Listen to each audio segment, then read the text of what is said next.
नमो भगवते वासुदेवाय। हरे कृष्ण कृष्ण कृष्ण हरे हरे, हरे राम राम राम हरे हरे। सतयुग की बात है। सुप्रतीक नाम से प्रसिद्ध एक महान पराक्रमी राजा थे। उनकी 2 रानियां थीं। वे दोनों परम मनोरम रानियां किसी बात में एक दूसरे से कम नहीं थीं। उनमें एक का नाम विद्युत प्रभा और दूसरी का कांतिमती था। 2 रानियों के होते हुए भी उन शक्तिशाली नरेश को किसी संतान की प्राप्ति नहीं हुई। तब राजा सुप्रतीक पर्वतों में श्रेष्ठ चित्रकूट पर्वत पर गए। वहां जाकर उन्होंने सर्वथा निष्पाप अत्रि नंदन दुर्वासा की विधि पूर्वक आराधना की। वर प्राप्ति की इच्छा रखने वाले राजा सुप्रतीक के बहुत समय तक यत्न पूर्वक सेवा करने पर वे ऋषि प्रसन्न हो गए। राजा को वर देने के लिए उद्यत होकर वे मुनिवर कुछ कह ही रहे थे, तब तक ऐरावत हाथी पर चढ़े हुए देवराज इंद्र वहां पर आ पहुंचे। वे चारों ओर देवसेना से घिरे हुए थे। वे वहां आकर चुपचाप खड़े हो गए। महर्षि दुर्वासा देवराज इंद्र के प्रति स्नेह रखते थे, किंतु इंद्र को अपने प्रति प्रीति का प्रदर्शन न करते हुए देखकर वे क्रुद्ध हो उठे और उन अत्रि नंदन ने देवराज इंद्र को अत्यंत कठोर श्राप दे दिया। अरे मूर्ख देवराज, तुमने मेरा जो अपमान किया है, इसके फलस्वरूप तुम्हें अपने राज्य से च्युत हो दूसरे लोक में जाकर निवास करना होगा। देवेंद्र से इस प्रकार कहकर उन क्रुद्ध मुनि ने राजा सुप्रतीक से कहा, राजन, तुम्हें एक अत्यंत बलवान पुत्र प्राप्त होगा। वह इंद्र के समान रूपवान, श्री संपन्न, महाप्रतापी, विद्या के प्रभाव और तत्व को भली भांति जानने वाला होगा।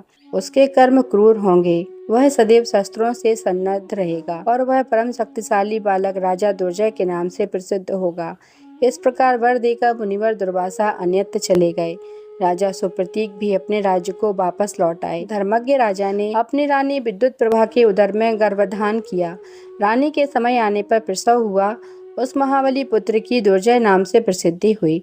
उसके जन्म के अवसर पर दुर्वासा मुनि पधारे और उन्होंने स्वयं उस बालक के जात कर्म आदि संस्कार किए। साथ ही उन महर्षि ने अपने तपोबल से उस बालक के स्वभाव को भी सौम्य बना दिया तथा उसको वेद शास्त्रों का पारगामी विद्वान, धर्मात्मा एवं परम पवित्र बना दिया। राजा सुप्रतीक की जो दूसरी सौभाग्यवती पत्नी थी, जिसका नाम कांतिमती था, उसके भी सुदुम्न नामक एक पुत्र हुआ। वह भी वेद और वेदांग का पूर्ण विद्वान हुआ। भामिनी महाराज सुप्रतीक की राजधानी वाराणसी में थी। एक बार उनका पुत्र दुर्जय पास में बैठा हुआ था। उस समय उसे परम योग्य देखकर तथा अपनी वृद्धावस्था पर दृष्टिपात करके राजा उसे ही राज्य सौंप देने का विचार करने लगे। फिर भली भांति विचार करके उन धर्मात्मा नरेश ने अपना राज्य राजकुमार दुर्जय को सौंप दिया और वे स्वयं चित्रकूट नामक पर्वत पर चले गए। इधर राजा दुर्जय भी राज्य के प्रबंध में लग गया। यद्यपि उसका राज्य विशाल था, फिर भी वह हाथी, घोड़े एवं रथ आदि से युक्त चतुरंगिनी सेना सजाकर राज्य बढ़ाने की चिंता में पड़ गया। राजा दुर्जय परम मेधावी था। उसने सम्यक प्रकार से विचार करके हाथी, घोड़े एवं रथ पर बैठकर युद्ध करने वाले वीरों तथा पैदल सैनिकों से अपनी सेना तैयार की और सिद्ध पुरुषों एवं महात्मा जनों द्वारा सेवित उत्तर दिशा के लिए प्रस्थान कर दिया। राजा दुर्जय ने क्रमशः इसी प्रकार संपूर्ण भारत पर विजय प्राप्त करके किम पुरुष नामक वर्ष को भी जीत लिया। तदंतर उसने पर्वती हरिवर्ष में भी अपनी विजय पताका फहरा दी। फिर रम्यक, रोमावर्त, कुरु, भद्राक्ष एवं इलावर्त नाम से प्रसिद्ध वर्षों पर भी उसका शासन स्थापित हो गया। यह सारा स्थान सुमेरु पर्वत का मध्यवर्ती भाग है। इस प्रकार जब राजा दुर्जय ने संपूर्ण जम्बू द्वीप पर अपना अधिकार जमा लिया, तब वह देवताओं के सहित इंद्र को भी जीतने के लिए आगे बढ़ा।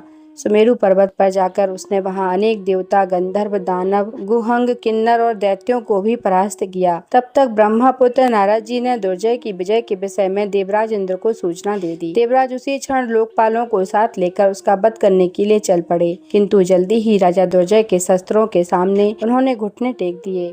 तदंतर देवराज इंद्र सुमेरु पर्वत को छोड़कर मृत्युलोक में आ बसे और पूर्व दिशा में भी लोकपालों के साथ रहने लगे। राजा दुर्जय के चरित्र का विस्तार पूर्वक वर्णन आगे किया जाएगा। तब देवताओं ने अपनी हार मान ली तो राजा दुर्जय वापस लौटा और लौटते समय गंधमादन पर्वत की तलहटी में उसने अपनी सेनाओं की छावनी डाली। जब उसने छावनी की सारी व्यवस्था कर ली, तब उसके पास 2 तपस्वी आ पहुंचे। आते ही उन तपस्वियों ने दुर्जय से कहा, राजन, तुमने संपूर्ण लोकपालों का अधिकार छीन लिया है। अब उनके बिना लोक यात्रा चलनी संभव नहीं दिखती है। अतएव तुम ऐसी व्यवस्था करो जिससे संसार को उत्तम सुख की प्राप्ति हो। इस प्रकार तपस्वियों के कहने पर धर्मज्ञ राजा दुर्जय ने उससे कहा, आप दोनों कौन हैं? उन शत्रु दमन तपस्वियों ने कहा, हम दोनों असुर हैं, हमारे नाम विद्युत और सुविद्युत हैं। महाराज दुर्जय, हम चाहते हैं कि अब तुम्हारे द्वारा सत्पुरुषों के समाज में सुसंस्कृत धर्म बना रहे, अतएव तुम हम दोनों को लोकपालों के स्थान पर नियुक्त कर दो, हम उनके सभी कार्य संपादन कर सकते हैं। उनके ऐसा कहने पर राजा दुर्जय ने स्वर्ग में लोकपालों के स्थान पर विद्युत और सुविद्युत की तुरंत नियुक्ति कर दी। वे दोनों तपस्वी वहां से तत्काल अंतर्ध्यान हो गए। एक बार राजा दुर्जय मंदराचल पर्वत पर गया। वहां उसने कुबेर के अत्यंत मनोरम वन को देखा। वह वन इतना सुंदर था मानो दूसरा नंदन वन ही हो। राजा दुर्जय प्रसन्नता पूर्वक उस रमणीय विपिन में घूमने लगा। इतने में एक चंपक वृक्ष के नीचे उसे दो सुंदरी कन्याएं दिखाई पड़ी। देखने में उनका रूप अत्यंत सुंदर एवं अद्भुत था। उन कन्याओं को देखकर राजा दुर्जय का मन बड़े आश्चर्य में पड़ गया। वह सोचने लगा, ये सुंदर नेत्रों वाली कन्याएं कौन हैं? ये विचार करते हुए राजा दुर्जय को एक क्षण भी नहीं बीता होगा कि उसने देखा कि उस वन में दो तपस्वी भी विराजमान हैं। उन्हें देखकर दुर्जय के मन में अपार हर्ष उमड़ आया। उसने तुरंत हाथी से उतरकर उन तपस्वियों को प्रणाम किया। तपस्वियों ने राजा दुर्जय को बैठने के लिए कुशाओं द्वारा निर्मित एक सुंदर आसन दिया। राजा दुर्जय उस पर बैठ गया। उसके बैठ जाने पर तपस्वियों ने उससे पूछा, तुम कौन हो? तुम्हारा कहाँ से आगमन हुआ है?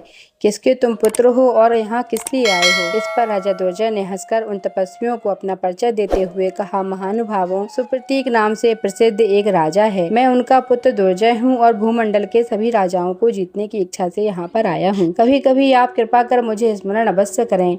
तपोधनों, आप दोनों कौन हैं? मुझ पर कृपा कर यह बतला दें। दोनों तपस्वी बोले कि हे राजन, हम लोग हेतु एवं प्रहेतु नाम के स्वयंभावु मनु के पुत्र हैं। हम देवताओं को जीतकर सर्वथा नष्ट कर देने के विचार से सुमेरु पर्वत पर गए थे। उस समय हमारे पास बड़ी विशाल सेना थी, जिसमें हाथी, घोड़े एवं रथ भरे हुए थे।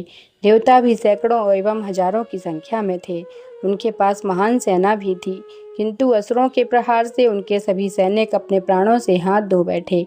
यह स्थिति देखकर देवता क्षीर सागर में, जहाँ भगवान श्री हरि शयन करते हैं, पहुँच गए और उनकी शरण में गए। वहाँ देवगण भगवान को प्रणाम करके अपनी आप बीती बातें यूँ सुनाने लगे कि हे भगवान, आप हम सभी देवताओं के स्वामी हैं। पराक्रमी असुरों ने हमारी सारी सेना को परास्त कर दिया है। भय के कारण हमारे नेत्र कातर हो रहे हैं, अतः आप हमारी रक्षा करने की कृपा करें। हे केशव, पहले भी आपने देवासुर संग्राम में कूरकर्मा, कालनेमी एवं सहस्त्रभुज से हमारी रक्षा की है। हे देवेश्वर, इस प्रकार भी हमारे सामने वैसी ही परिस्थिति आ गई है। हेतु एवं प्रहेतु नाम के दो दानव देवताओं के लिए कंटक बने हुए हैं। हे देवेश्वर, आपका संपूर्ण जगत पर शासन है, अतः उन दोनों असुरों को मारकर हम सभी की रक्षा करने की कृपा करिए। इस प्रकार जब देवताओं ने भगवान नारायण से प्रार्थना की, तब वे जगत प्रभु श्री हरि बोले, उन असुरों का संहार करने के लिए मैं अवश्य आऊँगा।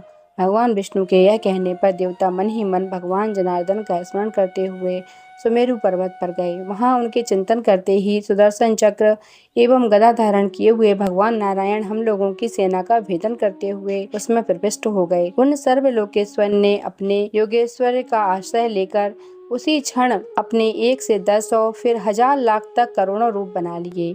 उन देवेश्वर के आते ही सेना में जो महान पराक्रमी वीर हमारे बल के सहारे लड़ रहे थे, वे अचेत होकर पृथ्वी पर गिर पड़े। हे राजन, अधिक क्या, उसी समय उनके प्राण पखेरु उड़ गए।